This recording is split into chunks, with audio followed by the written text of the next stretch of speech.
ನಾನು ರಂಗದಲ್ಲಿ ವರ್ಕ್ ಮಾಡ್ತಾ ಇದ್ದೀನಿ. ಕನ್ನಡ ಓಕೆ ಅಲ್ಲ ಎಲ್ಲರಿಗೂ? ಓಕೆ. ಸೊ ರಂಗದಲ್ಲಿ ವರ್ಕ್ ಮಾಡ್ತಾ ಇದ್ದೀನಿ. ಅಲ್ಲಿ we have dialysis unit, Bangalore kidney foundation ಮತ್ತು SSBCT ಟ್ರಸ್ಟ್ ಜೊತೆ ಒಂದು ಡಯಾಲಿಸಿಸ್ ಯೂನಿಟ್ ಇದೆ. We have 3 full-time nephrologists. Along with Shankara Cancer Foundation and Aryamba Gynecology Department, we have a dialysis unit where daily about 80 to 90 dialysis happen on a daily basis. It's one of the largest dialysis unit in India and one of the cheapest dialysis unit in India, offering standard dialysis care. So I get to see a lot of CKD patients on a day-to-day basis, and any CKD patient during dialysis or at home, if they develop any complications, the first place where they end up is my department. As I'm the emergency department in charge, I get to see a lot of cases and lot of variations and lot of age groups who've been affected with CKD. Only after I started working there did I realize that so many young patients are also being affected with CKD in today's day and age, and many of us do not know this. Me being a modern medicine doctor, until I entered Rangadre, I myself was not aware that so many patients are suffering from chronic kidney disease. So that's why I call it a modern silent disaster, because it's a disaster unfolding and many of us are not aware. So that's about it. Next slide. Okay, this presentation and my cases, my experience is purely mine. It is not a standard recommendation being given by government protocols. The modern medical aspect, we're following the standard medical protocols. The supportive therapies which we are saying is it's not standard yet.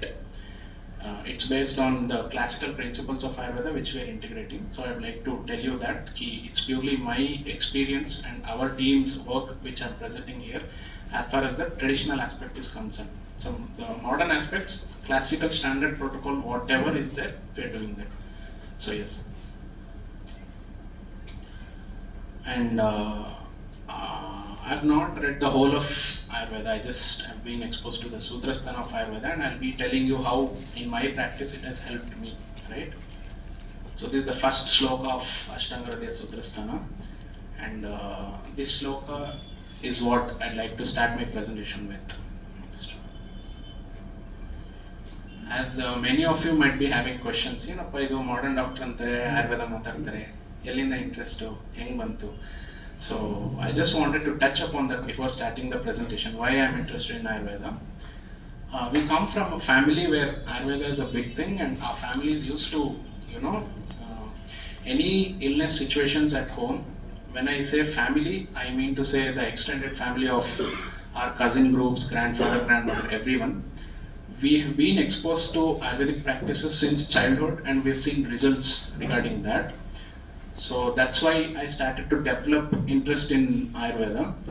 And me being an emergency physician, initially I had to do a lot of night duties, especially during COVID times. So when I used to do those duties, how was I able to protect myself in spite of getting exposed to a lot of patients? There have been different doctors who have protected themselves differently. For example, I know a very close friend of mine who is an Ayurvedic doctor but practices both. His method of protecting himself was, he used to gargle his mouth with Smirnoff vodka and then go near patients. And throughout the course of 2 years, he was not affected with a single symptom of COVID. So different. So it makes sense. If it works, it makes sense. Don't know if it's scientific or not, but that's what worked for him and that's what he had done. So, okay, that's what worked for him. So similarly, I had my own method of protecting myself. After every night duty and after every exposure to sick patients, especially with high viral load, I used to do Nasyam, Kavalagandusha and Karnapurna. If I do Smirnoff vodka mouthwash, they won't allow inside my home. So I had to find out a more acceptable approach, and this was what I was doing, and it definitely helped me during my practice, during night duties and getting exposed to COVID patients. So that was one aspect which made me develop that confidence and trust in certain Ayurvedic approaches. Next. So these are the India's future health challenges. We don't have any solution for antibiotic resistance. We don't have any solution for stress, sedentary lifestyle. So that's where integration comes into play. I mean, modern medicine is at a peak now. We can treat just about any illness, but the price we have to pay is very high. So a certain judicious integration of both the systems makes a lot of sense, both cost-wise for doctors also and for patients also. So that's where the future is at. So that's why this presentation today, and this is a small my clinic's prescription which has been printed with the Dinacharya Rutucharya guidelines as far as diet is concerned. Avoid sprouts, avoid curds. Patients don't follow generally, but it was the initial step I had taken in my clinic. Next. So now coming to the core aspect, CKD. As I told, BKF and SSBCT initiative, it's Sringeri Sharda Pita's hospital. So I'm working at that place. Dialysis unit, as I told you, one of many patients free of cost, exposure to a lot of patients. And we have one vascular surgeon by the name Dr. Murali Krishna. He's one of the leading vascular surgeons in the whole of India, because dialysis needs to happen. Once dialysis is initiated for CKD patients, it needs to happen through either the central line inserted through the jugular vein or superior vena cava or femoral catheter.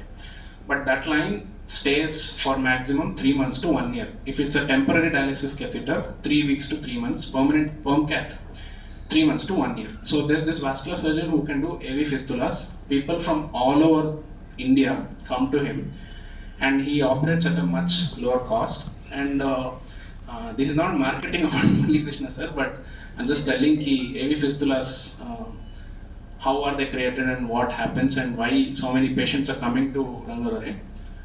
Next. So what exactly happens, what do we mean when we say CKD patients are suffering? Usually if creatinine is high, it not always translates into some sort of suffering for the patient. Many patients choose to undergo dialysis not because creatinine is high, but many patients want to go, they accept dialysis because they're suffering. The main problem which happens is shortness of breath, and because of that, this might be helpful for many clinicians when to decide when to refer patients to dialysis units, what exactly is happening, the pathophysiology and everything.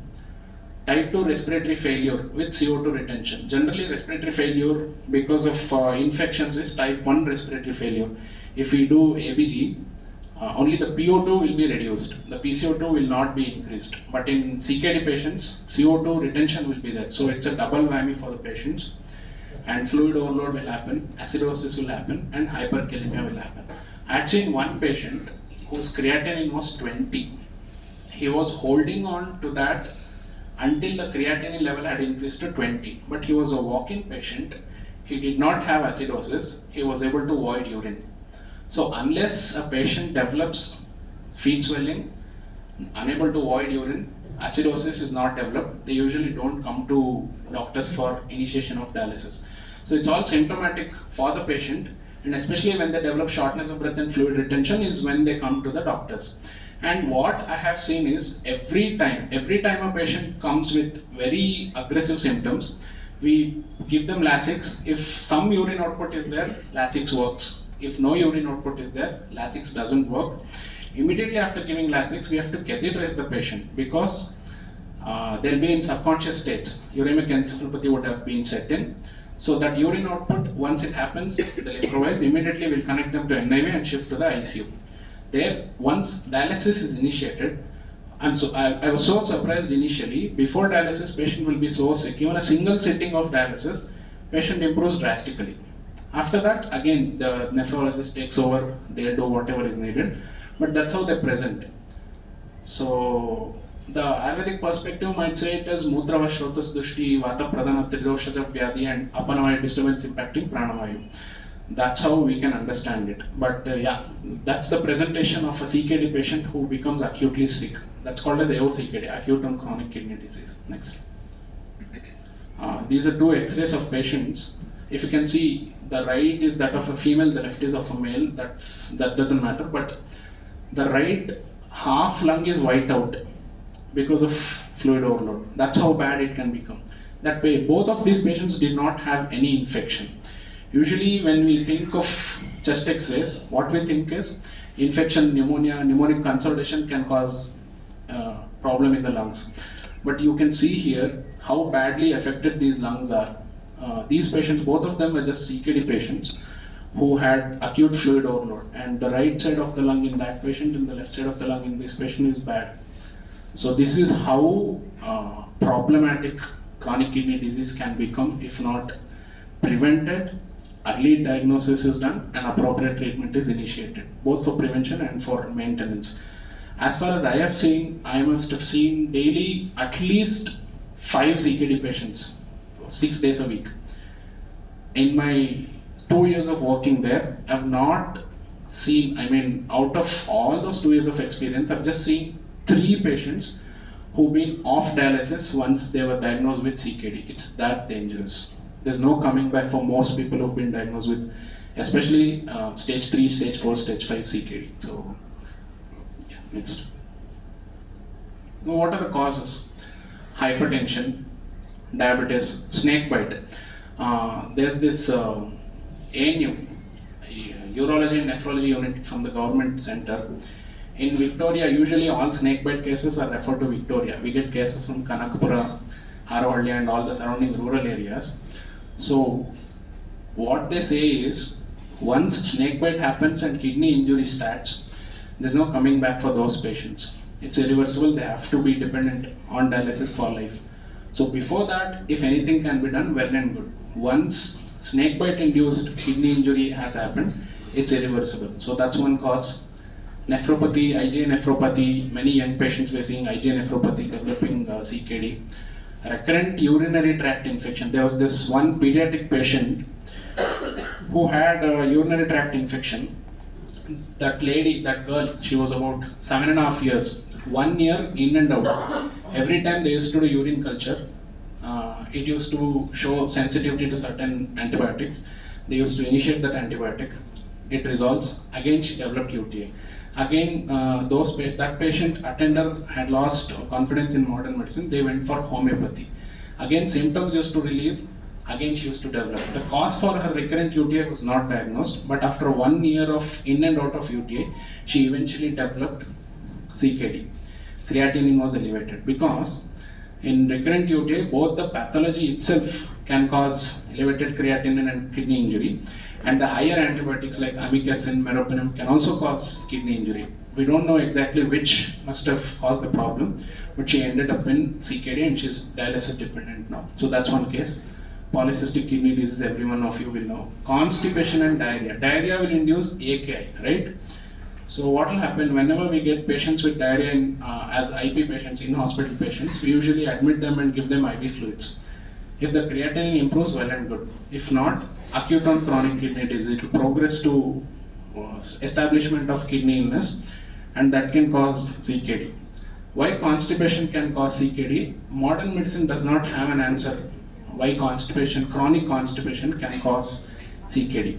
So if we see, as far as the Ayurvedic concept is concerned, constipation can increase the mala and dosha in the body, and once constipation affects the Apanavayu, so that again CKD is Apanavayu place. So certain patients who have had constipation, creatinine was elevated.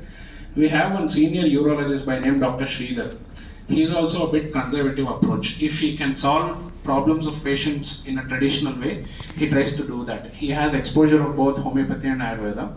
So for his patient, that patient had chronic constipation and pyelonephritis. He treated degestenting was done, creatinine was still not improving. So the nephrologist opinion was sought. The nephrologist suggested for the patient to be started on hemodialysis. But the urologist took a repeat history of the patient, and the patient had chronic constipation. So what Dr. Sridhar did was, he treated with anuloma, is it? That's what they use, anuloma, right? He treated that patient with anuloma, and that patient creatinine reduced within the next 3 months. He had to be initiated on dialysis, but the next 3 months his creatinine came down and his dialysis was stopped. So that's one of those patients whom I saw for whom dialysis was stopped once initiated. So that's one thing. Toxins, all toxins. poorly processed rasaushadis. I have to mention, not all rasaushadis, poorly processed, poorly taken rasaushadis, and diclofenac. We see many practitioners, I myself in my clinic also initially used to give diclofenac for patients, but I had gone to a CME where a nephrologist told me that in diabetics especially, even a single dose of diclofenac and ketorolac can cause irreversible kidney injury. Even a single dose. So then why don't we get to see most of our patients creatinine increasing in spite of taking so many injections? That's because there's this capacity of the body to hold on without causing any problem, where until 50% nephron loss has happened. So until 50% nephron loss has happened, body can maintain without worsening any symptoms and without creatinine increasing. So that's one of the reasons probably why diabetics where we have given diclofenac, they have not developed kidney injury. But that doesn't mean we can use diclofenac for diabetic patients. We have to be very, very careful, especially when we get diabetic patients. And regarding ketorolac and diclofenac, there are better alternatives. We can use neomol, paracetamol, other things. But for diabetic patients, it's very dangerous to use diclofenac. And all toxins, all food items also have a lot of fertilizers. They're also causing. Then excessive sexuality, masturbation, yes. This is not an scientifically established cause for, development of chronic kidney disease. But based on our team's approach, recurrent history taking of patients, young patients who presented to us with CKD, 2 out of 10 patients who presented to us with CKD, in privacy when we took detailed history, there was a history of excessive masturbation, excessive sexuality. So this, how do we correlate this? Modern medicine though definitely does not have any rational reasoning for this. But when I discussed with my team, I mean one of my friends from the Ayurvedic perspective, they told that there's this concept in Ashtanga Sutra Sana which says there is prescription for sexuality also, daily in winters, once in 3 days in rainy season, once in 15 days in summers. So that made a lot of sense. And why CKD? Why develop these problems for those patients? Because that pathway is getting affected. So any problem can happen. Different people develop different problems, and these patients unfortunately had developed these problems. And neoplasia, myeloma, cancer, all these things can cause CKD. So these are the brief causes, but not complete. There is also idiopathic. We don't know the exact cause. They wouldn't have done anything majorly wrong, but still they would have developed these symptoms. So that's also there. Next. As I told you, presentation of CKD patients, reduced urination, bilateral pedal edema, nausea and vomiting, easy fatigability, shortness of breath, anemia of chronic kidney disease. These are the presentations they usually come to your clinic with. And when they come to us with these symptoms, what should we do? Do we just do RFT if creatinine is normal, we send them? No, as I already told you, because until 50% of glomeruli are affected, creatinine will not increase. There are other ways to assess. We can get a USG scan done, especially for diabetics. How we get HbA1c done once in 3 months. We can get USG scan once a year. Grade 1 renal parenchymal disease shows that the pathology for them has already started. And we can also do urine microalbumin and UPCR, urine protein creatinine ratio. For generally all people, it will be between, if we've done UPCR, 0.15 to 0.3. More than 1 is abnormal, but anything beyond 0.3 means the pathology has already started. So that is the key point where we can pick it up and ask them to do proper diabetic control, sugar control, and do walking, take fluids in moderation. So how do we control in diabetics when we see that microalbumin is increasing? There's again this protocol. HbA1c, why do we do once every 3 months to assess sugar control? If HbA1c is beyond 10, nothing doing. We have to initiate them on insulin. That's the cutoff, the standard cutoff. If HbA1c is beyond 10, we can't experiment much because the progress of damage will be much faster. If the HbA1c is less than 10, we can try OHS, modern medicine, Ayurvedic medicines, no problem. So that's one important cutoff you have to keep in mind, HbA1c above 10. Once HbA1c comes below 10, you can again stop insulin, no problem. But above 10, we have to control the sugars with insulin. So urine microalbumin and UPCR are the two main investigations we do for diabetics when we are suspecting some kidney problem. Now we don't wait until these problems happen. Easy fatigability, shortness of breath, anemia, CKD, everything is told. Yeah, next.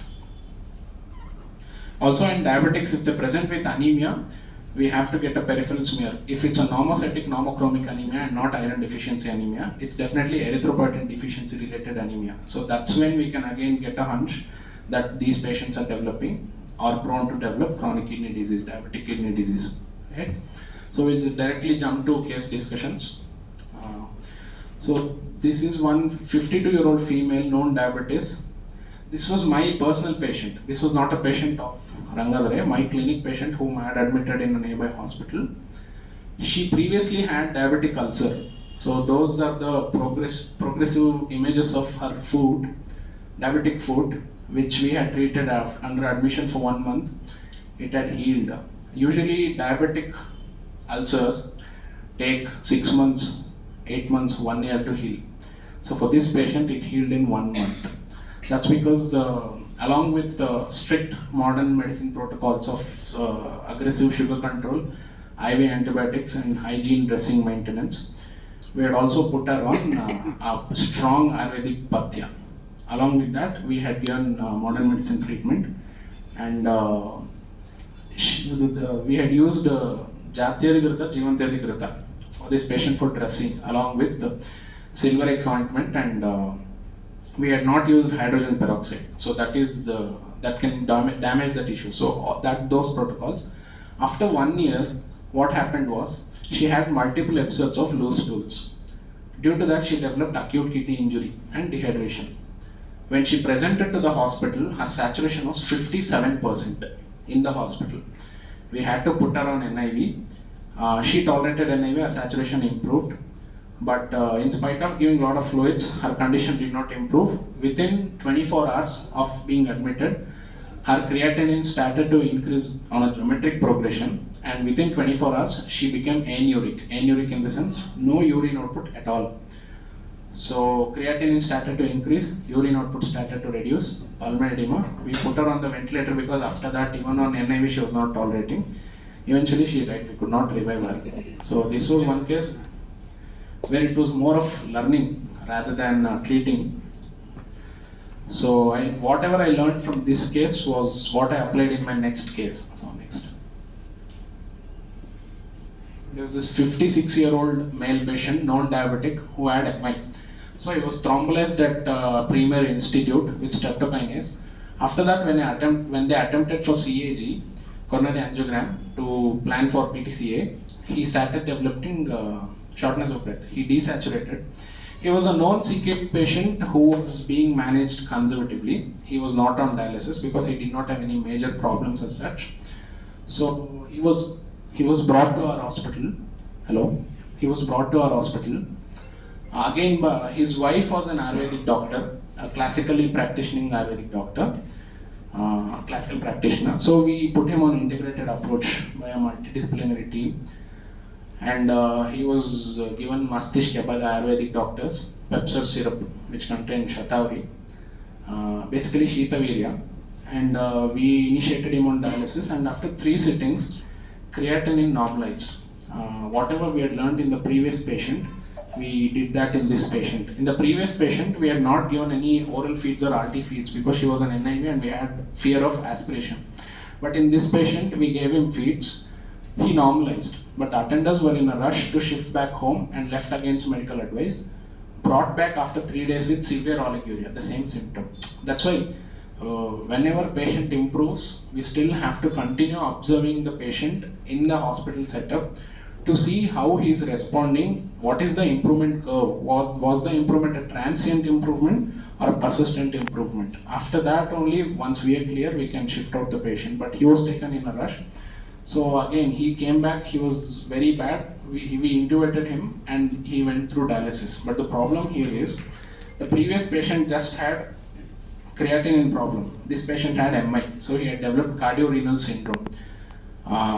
Patients whose heart is weak, when we dialyze them, it's always at a higher risk. We usually take high risk consent. So immediately after dialysis, this time he could not be saved and he passed away. He arrested, we tried CPR for about 40 minutes, ACLS protocol, but RAS could not be achieved. He passed away. So this was the second case. Why am I giving failure cases is because once CKD sets in, if regular dialysis is happening, the chances of survival of the patient is moderate. If regular dialysis is not happening and any other modality is also not reducing creatinine, the chances of survival is very bleak. So we have to develop protocols where we can integrate effectively to successfully treat patients. And what we have done is, here both the situations we have given symptomatic relief for the patient, but we could not cure. As I already told you, it's very difficult to treat and almost impossible to cure. So I want to present the intensity and the severity of the problem to all the doctors here so that we pick up CKD quickly. That's the intention of putting failure cases. The next few cases are success cases. So next. There was this 64-year-old male patient, non-diabetic. He was my neighbor. He had heart failure also, again cardiorenal, recent pneumonia. He had sudden unresponsiveness. So he had entered into hypoglycemia. Generally, diabetics are prone to develop hypoglycemia because of OHS and the condition itself. And infection can also induce hypoglycemia, sudden fall of sugars. So I had to go to his home midnight 2 a.m. I injected in EJV. I had 25 dextrose with me. We started him on that. He also had same complaints, severe acidosis, hyperkalemia. He was admitted in the ICU, stabilized with NIV. We gave him RT feeds, but he developed loose stools with poorly controlled sugars. For this patient, what was done? This time, nothing doing. I took a proper senior Ayurvedic doctor consultation. They also knew the doctor. The doctor suggested Jeevanthyadigrita for that patient for the thrombocytopenia. What happens? Jeevanthyadigrita can cause increased sugars. Already sugars were poorly controlled, but we didn't mind that. We started giving sugar control modalities. Along with that, this was given, and barley diet was given, and he was given a kashaya of Sariva Churna and Amalaki Churna. Both are Shita Viryas. His urine color was red. So once we started this, slowly it became orange, from orange to yellow, from yellow to white. His urine color became normal. And Mastishkya was given, Ajak Shira was given. Eventually, he was out of NIV. His stools started to be formed. How could I give all this in ICU? No. Initially, first 3 days we had admitted him in the ICU, and I knew the hospital doctor. We took special permission. On NIV, we shifted him to the ward from the ICU. In the ward, all of this was done. So he was there in the hospital in the ICU for 3 to 4 days and in the hospital for 15 days. Eventually, slowly, formed stools was there. He was able to take oral feeds and blood counts became normal. So this is one of those success stories. He did not have CKD as such, but his creatinine started to increase initially. So we can call it more as a AKI, acute kidney injury, but then his symptoms improved drastically. So 15th day we discharged him, sent him home. So this was one of those success cases where we treated with an integrated protocol. Next. Case 4, patient was chronic diabetic, bad diet, lifestyle, family history of MI, daytime sleepiness, BPH, developed diabetic foot with need of chronic wound care and physio. Just go to the next slide now. Next. So this was the wound. Stop. So next. It had gone this bad. Back.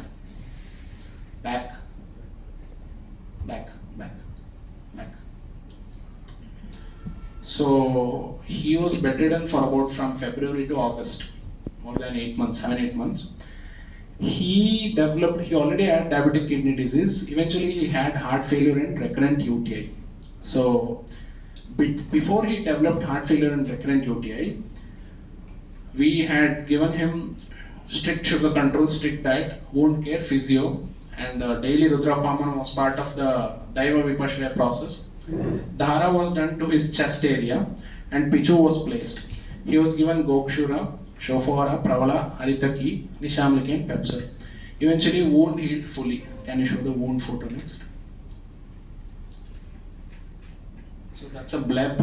This is a proper cellulitis limb. Next, red granulation tissue, almost 90% healed foot. So usually in the first two steps, when such a problem happens and it is not responding, all doctors will say go for amputation. Irrespective of which domain they're in, they'll say go for amputation. But this is the result we achieved for that patient without amputating. If you can see, the healing formation has traveled the same pathway. So this also had healed finally back. Patient was able to walk, reddish urine turned to white, absolutely no shortness of breath or low oxygen throughout 8 months. So this was a significant achievement because, as I told you, in my 2 years of experience, every patient who is not dialyzed eventually will land up in pulmonary edema, shortness of breath, desaturation, acidosis, hyperkalemia. For him, dhara on the chest area was done on a day-to-day basis. Do we say exactly because of that he did not develop shortness of breath? Exactly, I can't establish evidence. We have to do a lot of randomized controlled trials for that. But on the hindsight, as far as Ayurveda is concerned, we get to know facts even through pramana, anumana, aptopdesha. In this patient, there is no other reason why he did not develop shortness of breath and desaturation. Every day without fail we used to do dhara for that patient. Maybe that's why he did not develop shortness of breath. So what my intention here is, he did not suffer the process of what he was going through. But in the final days, why did he become a chronic diabetes? He had this habit of not controlling his diet at all. He used to eat 6-7 times a day, did not take his anti-diabetic medications, always ate whatever he felt like, how much ever he wanted to. So during that 6 months of that strict diet and sugar control, we made sure that he followed everything. He was on the pathway to recovery. But once he started to recover, he took it lightly. He started eating everything. And again, he went back. That's when we could not do anything more. And he was admitted, he was hospitalized for almost 1 month in the hospital. When we were not there, he signed do not intubate, do not resuscitate, do not dialysis consent. And last few days, he fought to be shifted back to home. Once back home, he passed away in home without difficulty, without any suffering, but he passed away once he was shifted back home. How do I know this patient so well in such detail? It was because it was my own father. So, yeah. So, there was a lot of learning in this case because one major mistake according to me, what I did was, he had BPH. I tried to control his lifestyle, I could not. So I let it like that. One major mistake I feel what I did was, when he had benign prostatic hyperplasia, when it was there in the second level itself, we should have got it operated and removed. Because if we see, every other symptom improved. It's just that he was on catheter, because of that he developed UTI, because of that he had diabetic kidney disease, only that could not improve. His total counts was 30,000. I had brought it down to 8,000. His blood levels was, hemoglobin was 7. I had brought it up to 13, yeah. And no shortness of breath. I made him walk, not me basically, because of our efforts, he could walk eventually. So every other thing was controlled. The only thing we could not control was the diabetic kidney disease, which had worsened because of the catheter-induced UTI. And catheter was needed because he had benign prostatic hyperplasia, which worsened. It was prostatic hyperplasia with neo-onset prostatitis. Because the diabetic foot, whenever any injury happens, creatinine phosphokinase increases, muscular injury or skin problem. So that enters the kidneys and causes problems. So that's when I realized you need both the systems. You need modern medicine, you need Ayurveda. Because if I got him operated, probably he might have lived. But there's a flip side to it. Why did I not get him operated in spite of he having BPH? Because he rejected usage of insulin. He never wanted insulin in spite of us pushing. He always took OHS and his sugar was never under control. So if I had got him operated 3 years ago, he might have developed UTI back then itself. because he was an advocate and he used to fight people like this. If a doctor or a nurse comes and says, I want to give insulin, he'll blast them and send them off. What to do with such patients? What to do with such patients? So when I used to tell him, he never listened. When I fought with him, he used to feel like, Ningen gotu, nana gotu. So they have this saying, no, hittul gida maddalla, garka murga dal barabar. So I did my best and I'm satisfied with my effort. Maybe that was his destiny, but there was a huge learning in this case. So this is about my own father's story. Next. And there are other cases. Urinary obstruction, as I told you. If there's any anatomical defect in the patient, we have to rectify it. Unless we can cure it within a span of 2 to 3 months. If we set the target and we are able to cure that patient of that problem, well and fine. Otherwise, nothing doing. We have to make them undergo surgery after the required fitnesses. Viral nephritis. Again, Dr. Sridhar, who was a renowned urologist, had a patient who had dengue fever and he developed viral nephritis. His creatinine started to increase. All the urologists, nephrologists were like, please, we have to initiate him on dialysis. He's a senior urologist, he discusses cases. So he was like, no, this is classical viral nephritis. I know what to do for this patient. He made him take turmeric. With just 3 sittings of dialysis, they initiated him to drink turmeric water or turmeric kashayam. He stopped dialysis, the patient is walking. And this makes no sense, but Dr. Sridhar is a famous urologist who's done FRCS from Edinburgh, London, and he is in Bangalore practicing. He's one of the leading urologists who has set protocols for other urologists to follow in Bangalore. He was one of the first urologists in Bangalore. Such doctors are also trying such things, but I don't know what confidence he had, but for that patient it worked. That was one case we saw. Recurrent calculus. Yes, people who go to the gym, take protein supplements, they'll develop recurrent urinary calculi and they are prone for CKD. And I had this one lady patient whom we used to treat with water therapy. She was not willing for degescenting urology opinion. We used to treat her with water therapy. I mean, IV fluids and supportive medication. We used to tell her, avoid all these food items, take these food items and bale dindu. That's what we used to refer. Suggest her. 3 times she had come, gotten admitted, treated, went back.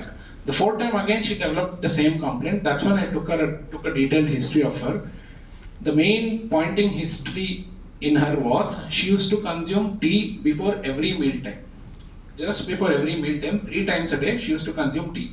And per day she used to consume tea for about 7-8 times. So I made her stop that. After that, she did not come back to me. So that means either she was fed up of me or she did not develop renal calculi again. So I think she did not develop renal calculi, that's why she did not come back. So that's one case where we treated.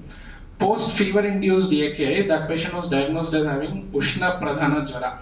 So for that patient, Sariva and Ushira was given along with IV fluids. His creatinine, without giving Sariva Ushira also, just by IV fluids we can improve creatinine in AKI patients. But it takes 3 days, 4 days.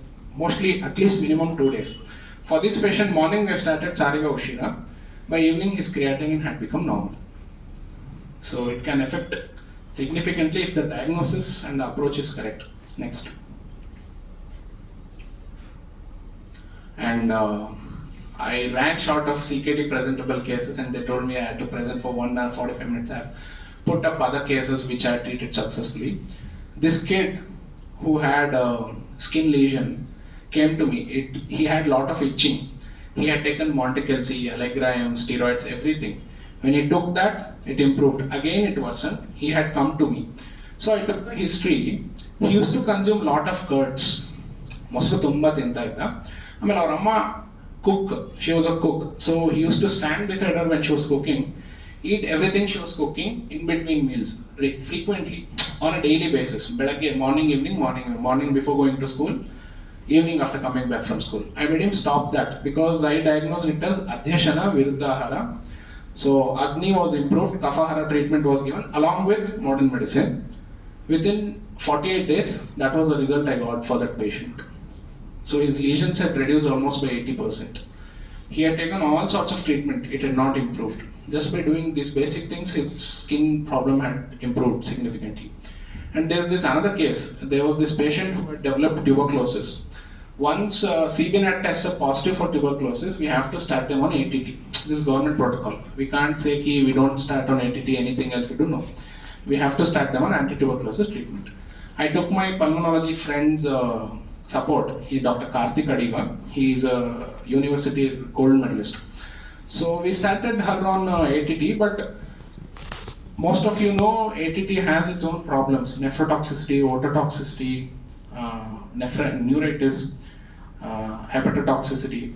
So every month I used to ask her, please come, we'll do a routine CBC, RFT, LFT for you every month. And any new symptoms, please let me know. She used to come every month. But along with ATT, what I did was, I suggested her to take Chyawanprash, milk boiled with water and dhania. The milk was Ajak Shira, goat milk. We have an app in Bangalore, we can get goat milk if we order. So she did that. You won't believe, after 6 months, when we got the test done, she was negative for tuberculosis. She had gained weight, not lost weight. Usually TB itself and ATT, both will make patients lose weight.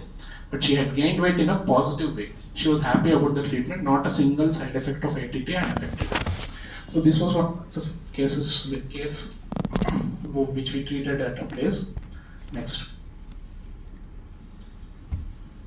Many more cases. Eating and workout, as I already told you, I'm seeing many in my ER. Multiple cardiac events for gym workers. Hypertrophic obstructive cardiomyopathy, HOCM. Sir, you know, just generally, people who push beyond a certain point, they develop, not all gym workers. If we are following the protocol, no problem. But certain people take heavy protein supplements. Within 3 months, they have to become bulky. That's when they develop problems. And 2 more interesting cases, I thought, because you're all doctors, I'll stretch my liberty to discuss 2 more cases which is not related per se to CKD. ECG changes in a young patient. There was this young 18-year-old guy who was playing cricket. Suddenly he developed severe chest pain. He was brought to the ER, we did ECG. ECG changes was there, but it was non-specific. T-wave prominence was there, tall T-waves was there. Slight ST elevation was there, but not more than 2 mm. So usually what we do is, even if ECG does not show any pathology, it might be in the initial period, progressive MI, we get a troponin done and we get an echo done. So we got echo done, echo was normal, troponin done, troponin was normal. That father is like, he's sweating because his son at such a young age. We have seen a lot of post-COVID cases, young patients developing MI. So we called up the cardiologist, and to my surprise, the cardiologist was laughing. He was like, this is a rare scenario where young thin patients, if they have thin chest wall, the distance between the echo window and the heart is minimal. So they develop these changes, but it's normal. So that was one interesting case because we thought it was a pathological ECG. Many times normal ECGs, we see patients having MIs. So in this patient, though it seemed like a pathological ECG, it was an aberrancy. He did not have MI. So that's an interesting case which I had seen. Post-COVID scenarios, young patients, they have mild ECG changes. They'll think like they're young, they don't smoke, they don't drink, they don't do anything, they don't have any habits. Why will they develop MIs? They went back, came back later, ECG changes had worsened.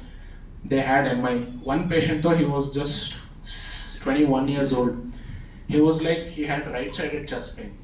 And when we told we are suspecting him to have had MI, we need to do a troponin and echo. He was like, "Arey bhaiya, heart idhar hota hai, darad idhar ho raha hai. Aap doctor nahi hai." Karke he went, he came back, brought it. So we can't ignore. We can't ignore it all. So hence ECG, echo, trops are also important for such patients, and CKD patients are more prone to develop MI-like symptoms. It might not be MI, it will be cardiac failure or acute cardiogenic pulmonary edema. So that's the difference we have to pick out. Next. So that's the end of my presentation. Thank you for having me here. These images indicate willingness for collaboration, responsibility and fulfillment. Thank you. Next. Any of you has any questions?